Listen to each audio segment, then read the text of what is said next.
iyadoo waqti xaadirkan ay si habsamiya u socoto dhismaha wadada Sanaag iyo Togdheer ee Siilaanya Road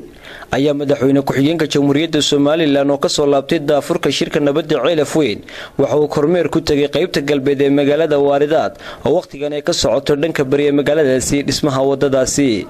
waxaana wafdiga madaxweynaha halkaasi ku soo dhaweeyay wasiirka wasaaradda gaadiidka iyo horumarinta wadooyinka Jamhuuriyadda Soomaaliland maray ku-xigeenka wakaalada wadooyinka iyo shaqaalaha wadadaasi gacanta ku haya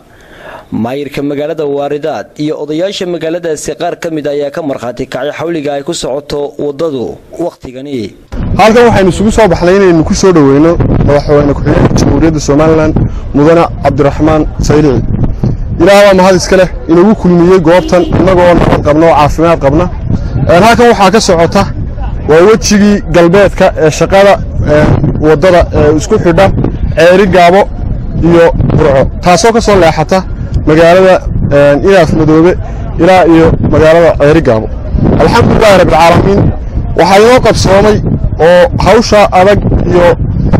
mudnaan iyo hambaliyada halkan aan iyo mahadnaqo uga gudbinaya wasiirka maareeyaha guud iyo maareeyaha ku-xigeenka iyo injineerka guud ee wadada iyo dhammaan injineerada iyo haweenada wakaalada horumarinta wadooyinka oo aan leeyahay jazakallahu khayran jazaa hawsha dalka iyo qaranka u qabto wadada maanta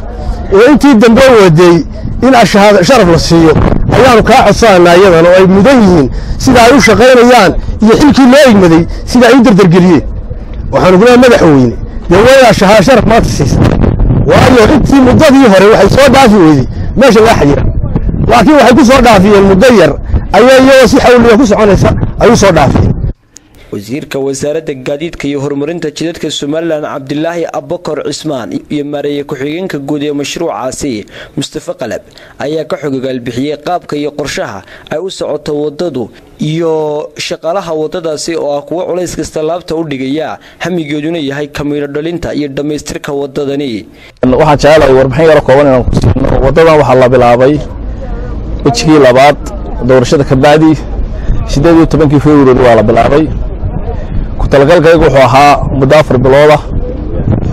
iyo 40 kilomitir ayaa qorshahaygu ahaa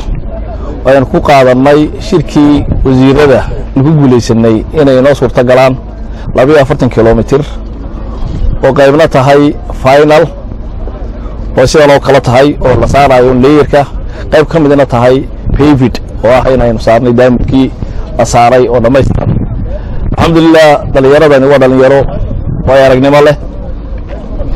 isku soo tababartay in badan wada shaqeynay taasina waxay sahashay inaan anigu si guud ah oo shaqeynay shaqada rasmiga ahayd marka dhalinyaradaaba gacanta ku haya aad iyo aad baan jecelahay loo appreciate gareeyo abaalkan ay dalka ku leeyihiinna inaanay noqon nimo shaqatiga aan waxay nimo shaqeeyay dalka waxay ka mudan yihiin wax inta ka mudan in maaragtay mustaqbalka lagu qiimeeyo shaqaale rasmi ah maaha oo temporary hadana waxay u hariyahay bay u joogaan waxay shaqeeyaan waqtiyada qaar kood in ka badan 10 saacadood ay shaqada gacanta ku hayaan dhaqaalaheena iyo shaqada meesha taala waxaan isla garanay in qubxii qaraba ee hay'adu lahayd fadhiyay Cabdillah in ay u baahnayd hay'adeen waxaan la joogtaa dhalinyaro injineer ah oo muddo 4 sanadood guryahoodii ka yimi gobolada Soomaaliland oo dhanna ka kooban habeenkii bartan seexda ku tababartay aqoon far badan ka helay dhalinyarada wuxuu baahan in la awood siiyo in la power gareeyo waxaan kale oo madaxweyne noo farxay 3 casho ka hor baad halkan martay 3 casho ka hor wadadani may oolin magaaladana kun wax ka badan bay ka shisheysay 4 casho aad maqnayd baan inta dhignay waxaanu rajaynaynaa doorka dambe ee Ceelaf Weyn heshiisay inaad soo martid ilaa iyo intan 4teed iyo 5teed insha Allah gabagabadina waxa halkaasi ka hadlay madaxweyne ku-xigeenka Jamhuuriyadda Soomaaliland mudane Cabdiraxmaan Cabdilaahi Ismaaciil Shiri Saylici aad baan runtii faraxsanahay hawshii kullayba muddo hore soo bilaabantay oo xukuumadda hore kulmiye soo bilowday imikana xukuumadda cusub kulmiye hogaaminaya madaxweyne Muuse Bixina ay dalgelisay kulli ah maanta koowaad oo tahay inay si dhamaystirto isku xirka burco iyo ceergaabo runtii oo ah laba gobol aad kala fog ama ceergaabo oo ah runtii khayraad badan yaallo gobolkana ka go'o wadankana aad uga go'naa runtii mudnaanta maadaama naga go'naa oo faha wadaxumada ay keentay inay dalal kale ku xidhnaadaan dhaqaalahoodu ay keentay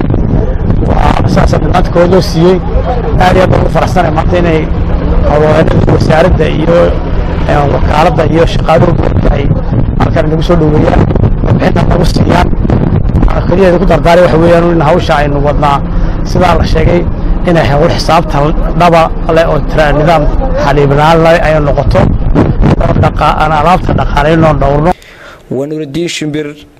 telefishinka caalamiga ee Ariel TV واردات.